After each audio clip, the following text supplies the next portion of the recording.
सभी साईं भक्तों को जय साईं राम।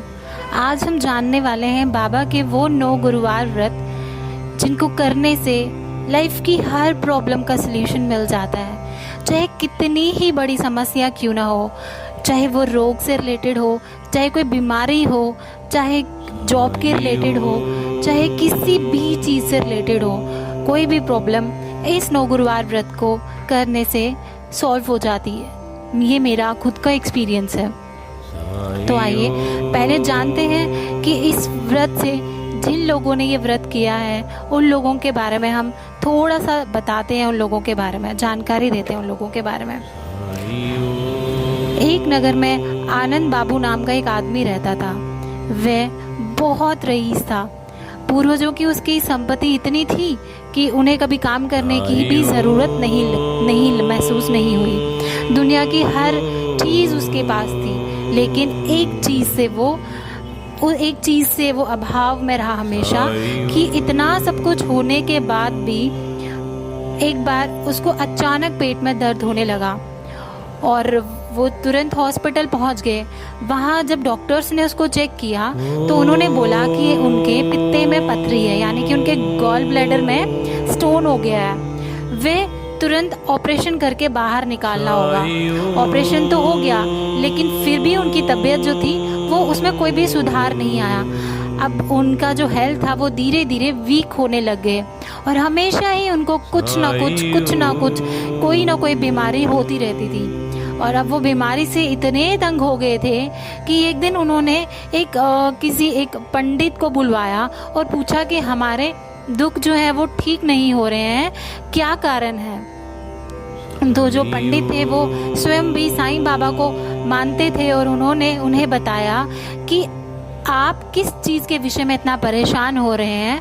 साईं पे विश्वास रखिए, साईं की श्रद्धा और सबूरी पे विश्वास रखिए और 9 गुरुवार व्रत को रखना शुरू करें। और जैसे ही उसने पंडित की बात मान के 9 गुरुवार व्रत रखने का आरंभ किया, वैसे ही अभी उसने व्रत रखना शुरू ही किया था कि वह धीरे धीरे पूरी तरह से ठीक हो गए और वापस अपने कामकाज में लग गए।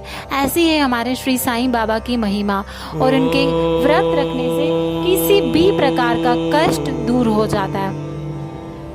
ये मेरा खुद का एक्सपीरियंस भी है।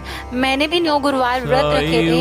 एक बार मेरी मम्मा को यूट्रस में एक बहुत बड़ा वाउंड हो गया था और हम लोग इतने परेशान हो गए थे कि हम समझ नहीं पा रहे थे अब क्या करें। उनका हीमोग्लोबिन भी 2 ग्राम था, जिसके ऊपर ऑपरेशन करना बहुत ही इम्पॉसिबल लग रहा था और हम लोग बहुत परेशान थे कि शायद अब मम्मा तो सरवाइव नहीं करेंगी, क्योंकि ओ नेगेटिव ब्लड ग्रुप था और आप जानते हैं कि उसको अचीव करना कितना मुश्किल होता है। हम जैसे तैसे अब हमें समझ में आ गया था कि ऑपरेशन तो करना ही पड़ेगा, उसके बिना कोई भी ऑप्शन नहीं है। तो उस दिन वीरवार था और मैं ऐसे ही परेशान हालत में साईं बाबा के मंदिर चली गई। और जब मंदिर गई तो वहाँ मुझे किसी ने, जिन्होंने ये व्रत रखा था, वो बुक्स बांट रहे थे। उनकी विश पूरी हो गई थी तो उन्होंने मुझे ये बुक दी, साईं 9 गुरुवार व्रत की, जिसमें साईं के 9 गुरुवार व्रत की विधि कथा के बारे में बताया गया था पूरे विस्तार से। तो जब मैंने ये 9 गुरुवार व्रत रखना शुरू किया, अभी मेरे सिर्फ 2 व्रत ही हुए थे, तो मम्मा को ऑपरेशन के लिए ले जा रहे थे। फ्राइडे का दिन था तो मैं बहुत परेशान थी, मन ही मन रो भी रही थी कि बाबा अब क्या होगा, मम्मी तो सरवाइव नहीं कर पाएंगी, हम क्या करेंगे अब। तो जब मम्मा हॉस्पिटल चले गए तो हॉस्पिटल जब डॉक्टर ने देखा तो डॉक्टर ने कहा हम एक बारी दोबारा से स्कैन आउट कर लेते हैं ताकि हमें पता चले कि यूट्रस में वाउंड कहाँ है जो हमें निकालना है। और जब उन्होंने स्कैन किया तो उन्होंने देखा कि वो यूट्रस में जो वाउंड था वो वहाँ पे है ही नहीं, वो बिल्कुल क्लियर हो गया, वहाँ पे तो कुछ भी ऐसा नहीं था। तो डॉक्टर्स परेशान हो गए और हम लोग भी बहुत ही ज़्यादा सरप्राइज थे कि ऐसा कैसे हो सकता है। उसके बाद हमने 2-4 जगह से दोबारा चेकअप कराया ताकि हमें तसल्ली हो जाए कि सीरियसली ऐसा